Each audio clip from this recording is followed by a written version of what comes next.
We're so glad you've joined us on the ERLC podcast to explore how the Bible addresses important cultural issues pertaining to life, religious liberty, marriage and family, and human dignity, and how we can walk in wisdom for God's glory and for the flourishing of our neighbors. If you're enjoying this podcast and find it helpful, please leave a review wherever you listen. This will help more people find and benefit from what we're learning together. We are grateful for the time you take to join us for these conversations.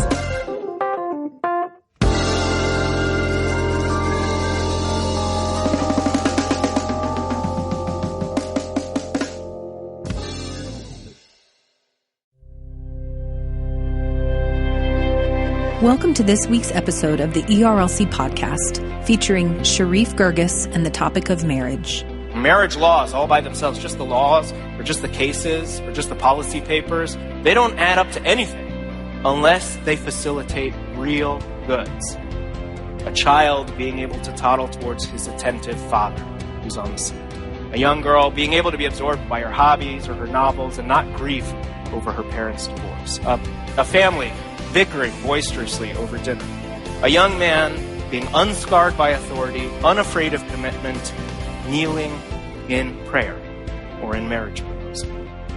But the point is that all of those real flesh and blood goods depend enormously on the health of the marriage culture.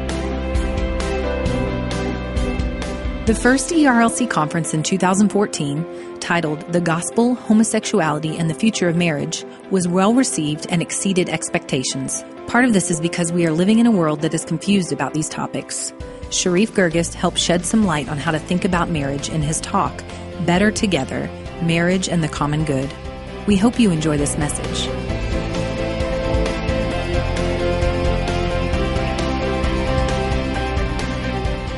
In some ways, I'm surprised to be up here and to have had the work that I've had over the last few years.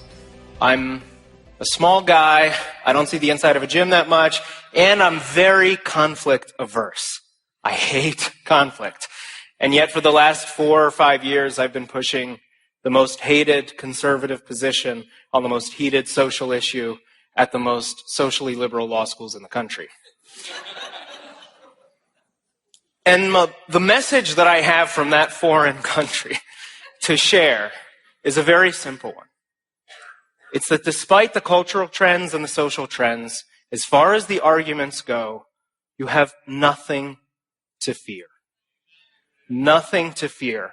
My co-authors and I wrote a book not to rehash the rich theological and scriptural case for marriage, but to make a rational case, a philosophical case, really to draw on a tradition that goes back to thinkers who had no connection to Judaism or Christianity and came up with remarkably similar views on sex and marriage. To take those arguments to the opposition and to see what they had in response. And we realized that our suspicions were right, that the debate has gone on without a real argument. It's been name-calling on one side and silence on the other. And it makes a big difference in that context to know a little bit about the substance of that rational argument, a little bit about the style that works best for those non-Christian audiences, to get a sense of how we can start to push back, how we can start to make our case even beyond our own congregations in a way that I think will also strengthen our own congregations on it. And confidence is one of the biggest determinants of how that conversation goes. I learned this early on. It was my first year of law school. I had just gone to my first debate, and I had to miss a class for it. So I came back, and one of my classmates said, we noticed you were gone on Thursday. What were you up to? And I thought, am I going to come out of the closet on this? I said, okay, let's do it. I said, just cheerfully, calmly, I said, I was at a debate. She said, on what? I said, on marriage. She said, what aspect of marriage? I said, whether we should recognize same-sex relationships as marriages. And then she kind of chuckled, and she said, this is the obligatory question, but we all know the answer. What side were you on? We're at Yale Law School, remember? And I said, I was against. There was this long silence. She paused, and then her face lit up with understanding. She said, was it one of those debates where you go and they assign you a position? And I thought, no. But from there, her tone shifted, and it immediately became one of deep and genuine interest and curiosity. Here was this guy in the middle of the belly of the beast, proudly opposing its reigning ideology. What was he going to say? And that's been my experience everywhere. My co-authors and I usually go to law schools to debate professors in contexts where in 90 minutes of Q&A, we will not get a single friendly question. And a week beforehand, inevitably, the very nervous 2 or 3 conservatives at these law schools will send us an email and say, I'm so sorry I've invited you. This is going to go awful. They'll say, they've got a Facebook page. They being people opposed to the argument. They've got a Facebook page. They've been planning for weeks on the listservs. They're going to moon you. They're going to glitter bomb you. And every time I say, don't worry about it. Don't worry about it. And I walk up onto the stage and I begin like this. I'm so grateful to be here. I'm here to challenge everything you think you know about sex and marriage. You guys think it's superstition or at best a kind of minimally respectable faith against reason and science and enlightenment. I'm here to flip that equation for you, to tell you that your own view has deep contradictions you've never thought of, that the other view has a rational case you've never heard, and in Q&A I want you to prove me wrong. And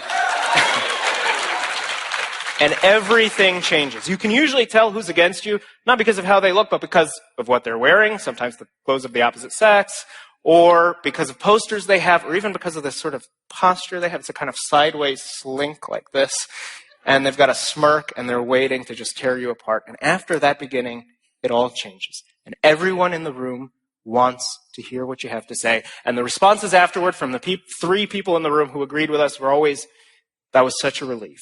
And from the others, it was, I think you're wrong, but I respect your argument. And from some of them, it's, I think you're wrong, but I have no idea where you go wrong. Let me get back to you. So what is that argument? What is the core of the case? Well, I think it begins by pointing out that there is no argument on the other side. What does that look like? Well, the central question in the debate is not equality. Everybody is for marriage equality. We want to recognize everything that's a marriage and not things that aren't marriages. The whole question is what marriage is. And that is a question that no one on the other side has given a serious answer to. So we can do their work for them. What is it that makes marriage different on their view? It's got to be a deep emotional connection. Marriage is no more and no less than your number one emotional bond. It's emotional union. That's what makes it different from other forms of companionship.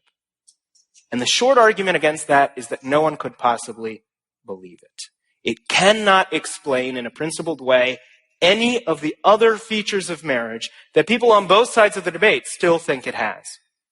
Why should marriage, if it's mainly distinguished by emotional union, be pledged to permanence? Why do you have to have a permanent commitment to get off the ground if it's distinguished by a kind of emotion that comes and goes, and that can go for good?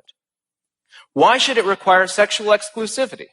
Yeah, for most of us, by temperament or taste, having a sexually exclusive relationship makes the relationship's emotional quality more intense.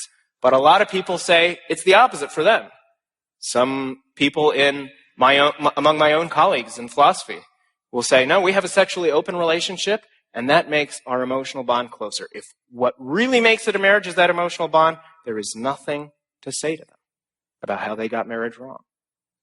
The idea that marriage is inherently a union of 2 people. There's no reason of principle that 3 men can't have an emotional bond just as intense, just as deep. New York Magazine had a very sympathetic profile of what's called a throuple, which is a 3-person couple. You with me? And these throuples say, you can find online, I get this stuff in my inbox all the time, unfortunately, stories of 3 men living together who say, we have a deep emotional bond. We have pledged to bear all the burdens and benefits of common life together. We don't want to be stigmatized. We don't want kids we raise to be stigmatized. We want to file our taxes jointly, be on each other's inheritance, and on the deed together for the house. Every single argument. You say, oh, you could just settle for two. They would say, no, there are qualitative emotional differences between two-person and three-person bonds, and your being stuck to the number two is just a matter of irrational prejudice, a hang-up from Judaism or Christianity. Every single argument can be made. Most rank-and-file folks who support same-sex marriage don't want to buy that argument. Their own vision of marriage is what leads them astray.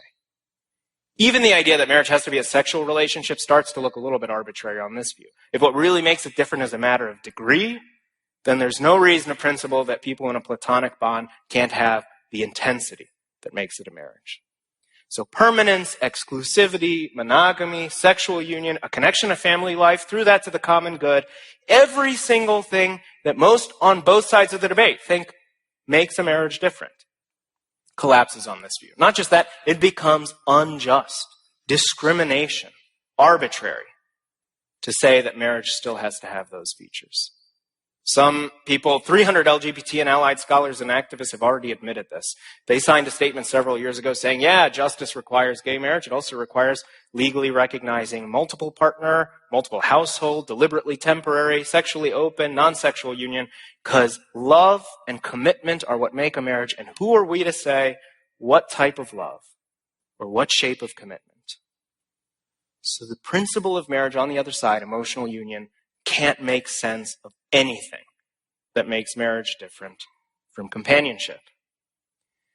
You might at this point say, okay, I'm with you so far, but what's the alternative vision besides the one we know in the scriptures?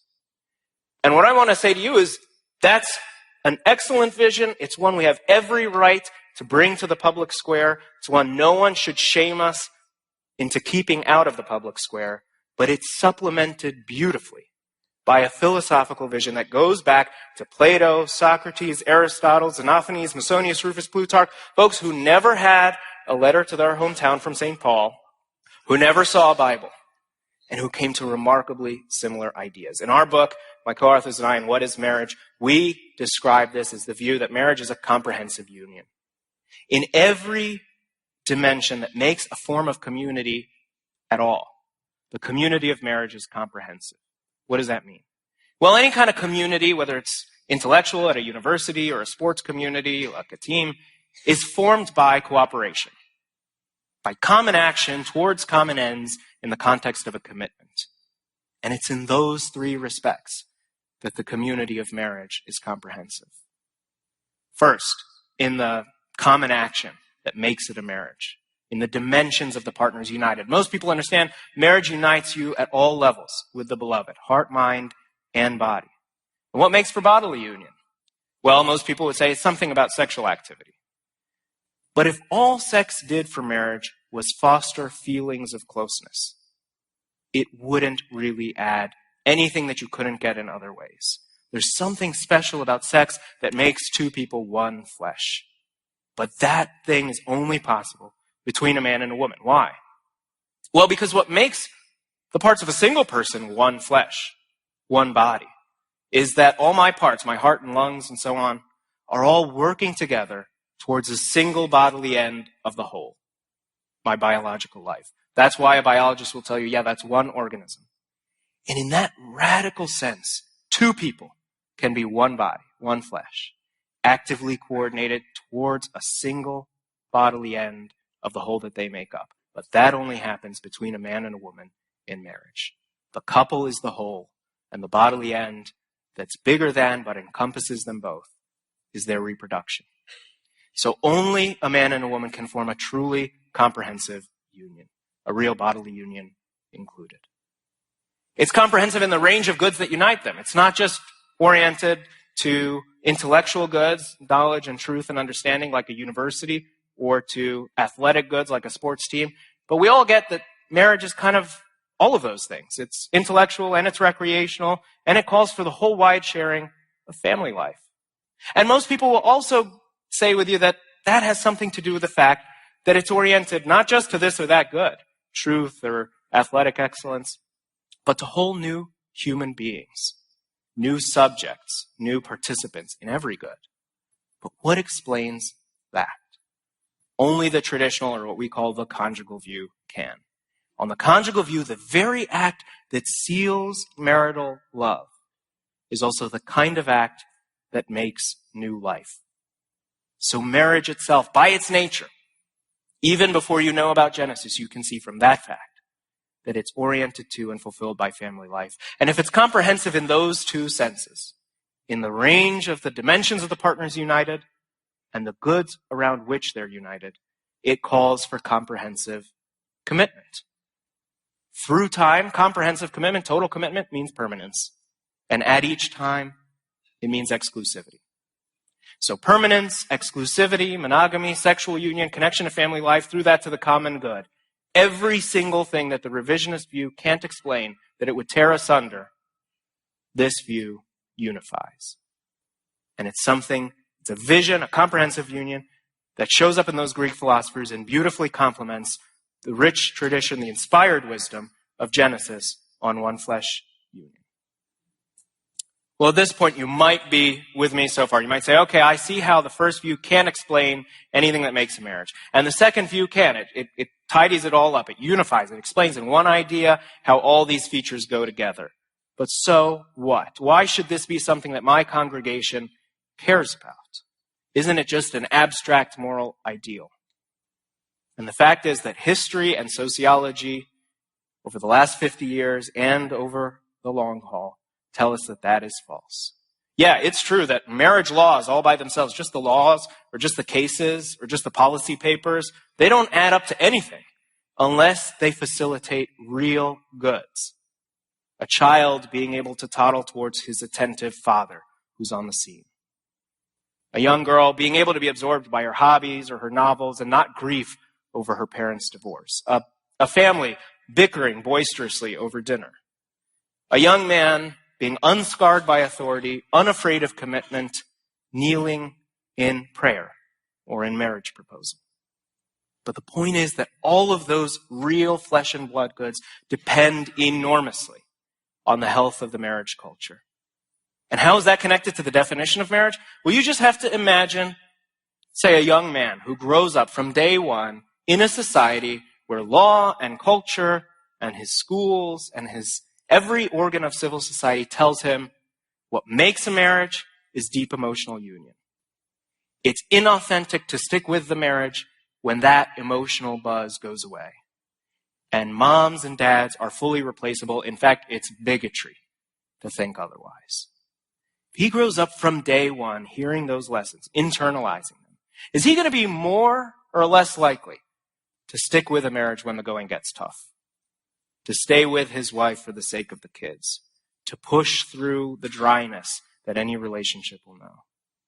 You just have to ask the question to answer it. And if you weren't sure of the answer, we would already know based on data from no-fault divorce. That was supposed to be a win-win for everybody. In the 70s and 80s when it was being pressed, the idea was, how would this affect you or your marriage? It's only to help high-conflict marriages break up. Why should you change what you do? Wake up one day and decide to divorce your wife just because of what the Smiths down the street have been able to do because of this new law. Well, we know 20 years later that was a falsehood. Maybe from some people it was a lie. We know that it didn't just make that easier for high conflict marriages. It made people more likely to keep their eyes on the exit ramp, which made them more likely to take it. It eroded the norm of permanence across the board to some extent.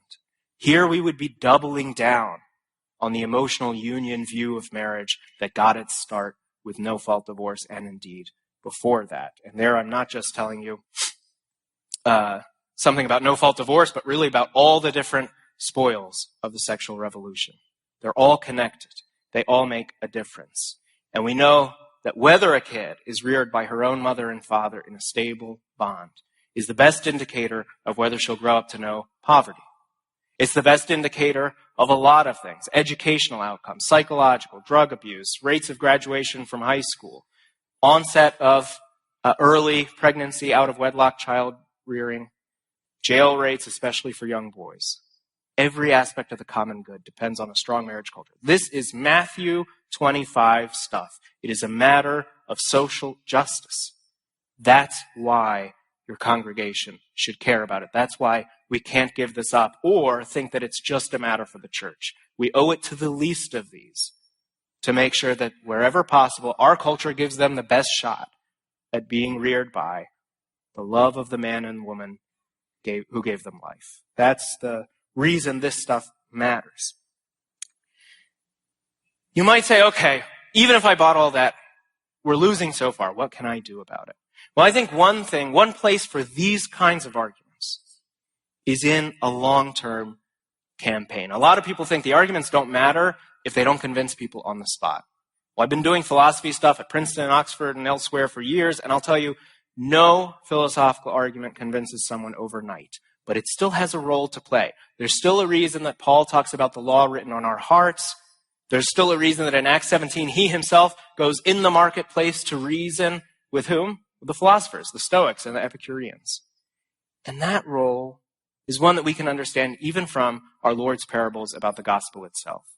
It's a matter of sowing seeds, which takes time. You can plant seeds of doubt about their assumptions. You can clear the brush. You can clean the soil of weeds, of objections that really don't even understand the view that's at stake, and so on. You should think of it, I think, in terms of what should I say to this person in front of me now so that they come around in a year. You wouldn't try to force them on the spot. You wouldn't try to embarrass them. You certainly wouldn't use zingers. You'd be building a long-term relationship. You'd be trying to develop trust. You'd be trying to tell them why they should care about these issues in the first place, and you would try to build with them a friendship. That's the context in which all of these issues get much easier. It's the context in which people, rather than being inclined not to trust you, are most inclined to trust you, most inclined to hear what you have to say, where they're naturally motivated to care what my friend says, even if they weren't to begin with motivated by the issue itself. And one thing that building friendship requires is unconditional love, meaning that they know, and you know, and they know that you know, that your friendship doesn't depend on their being convinced. It just depends on something that's unchanging about them, which is that they're made in God's image. So if that's the picture of how philosophy can help us, and how it helps us from its own resources, not just as some kind of thinly veiled theology, what difference does the spiritual aspect make? We are, after all Christians here. Well, I think it obviously gives you additional resources for the arguments, but it also changes some other aspects that partly explain why it's mostly Christians who are left defending this view today. I think one thing that gives you is a kind of motivation that you can't have as what I'll call a noble pagan, as a kind of lone ranger. It's very easy, especially when the culture is going against you, to think, you know what? This isn't worth it. It's easy to lose sight of the fact that you're pushing for a cause that's bigger than yourself. But as Christians, we can look back on 2,000 years of geniuses and saints. We can see ourselves as in a long line of heroes by God's grace, not human strength. And from that perspective, if you go back and you read Augustine, if you read your Dante, if you look at the great works of our civilization that embodied this vision of marriage, that celebrated the sex differences, that saw all of this as good and worthy, it becomes much easier to find resources in a very human level to continue the fight when the culture at any given moment isn't going your way. I think those examples also give us a great witness of what the freedom of the sons of God looks like, even on issues where the culture is going against them.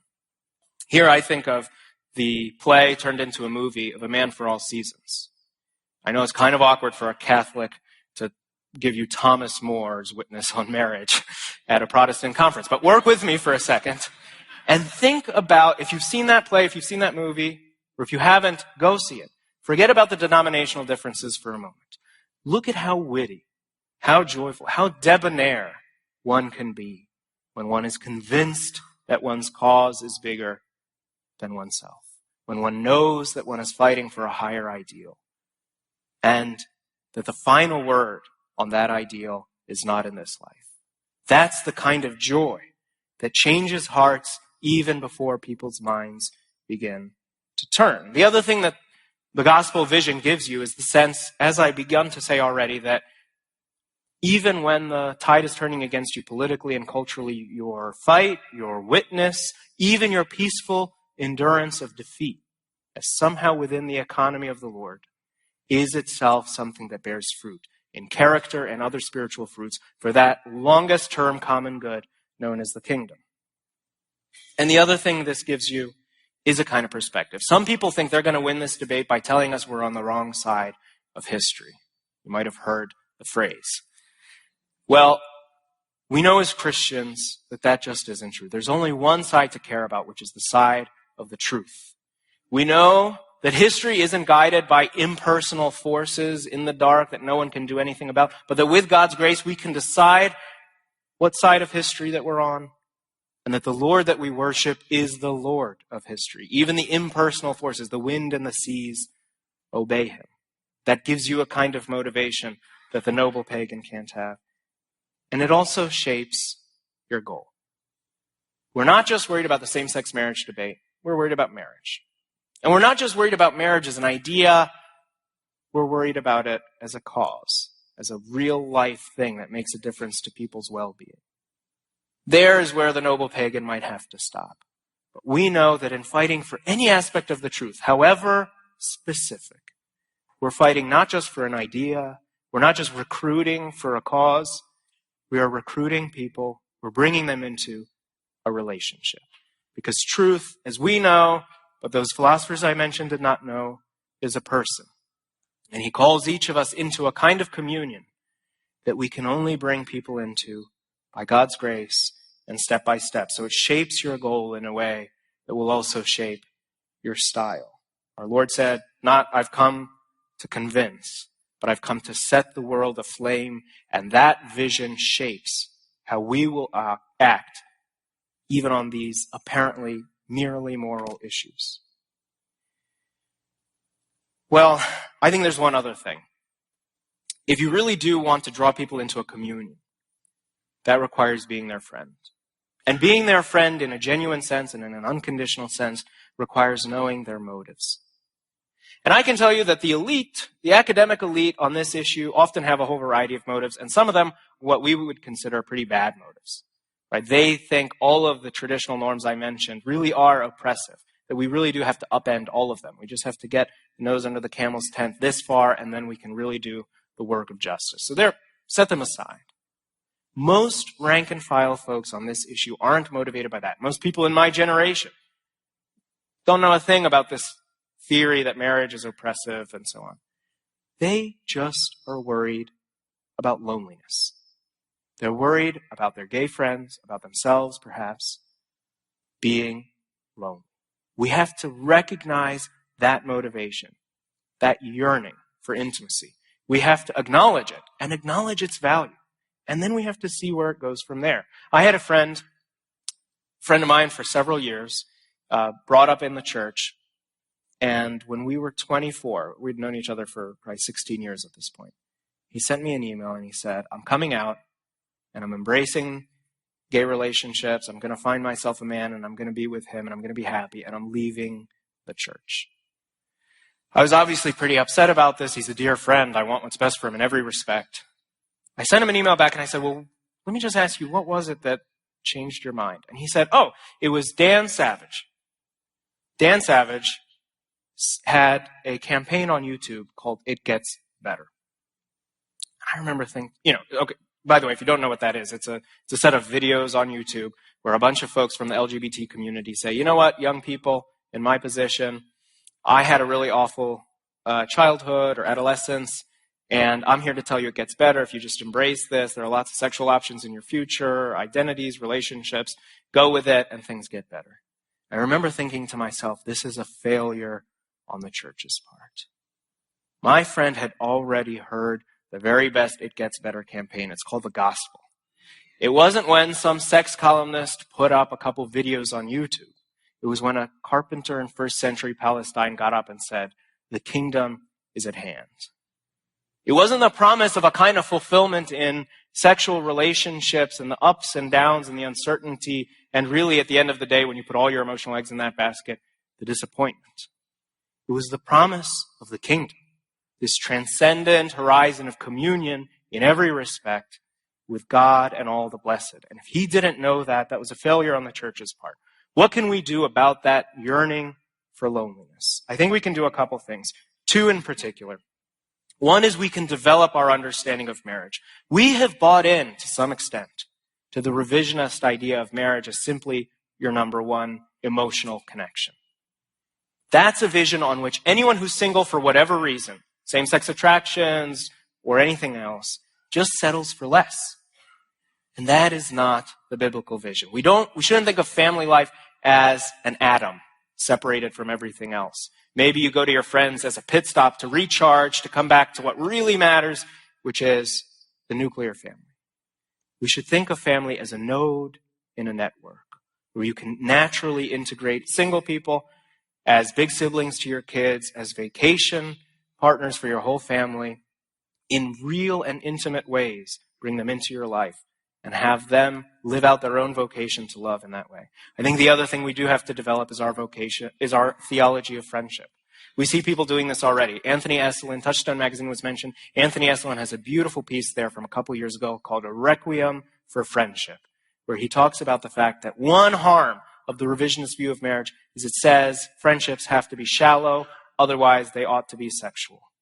To recover the biblical vision of friendship, of David and Jonathan, all the rest, of a vision of marriage, of friendship as deeply fulfilling in its own right, as having its own forms of intimacy and depth without a hint of sex. There's a blog, as I mentioned, called Spiritual Friendship, where a bunch of LGBT-identified Christians who embrace the church's teaching say all of this, and they develop a positive vision of what their vocation might be. The last thing I'll end with, see my time is up, it's just one sentence, but it has lots of semicolons in it. We have a vision, we have the blessing of eschatology. That's the other thing the spiritual difference makes. We have a vision of the future, of the broader horizon, which tells us that our marriage, our one body union of marriage, ends at death because it depends on our reproductive life. But our union as one body in Christ depends on his resurrected life, so it alone will last forever. It reminds us that marriage points to the kingdom in one way. It's a union of heart, mind, and body in Christ. But celibacy is its own vocation that can point to the kingdom in another way. It's openness to everybody. It reminds us for that reason that there isn't some default vocation for those who can and contingency plans for those who can't, but unique calls to love given to us each by name from the foundation of the world on purpose. And it reminds us that our most fundamental identity is not as gay or straight or single or married or even member of this or that family or household, but son or daughter of God, made in his image, destined for his household with many mansions and for the glory of his kingdom. Thanks.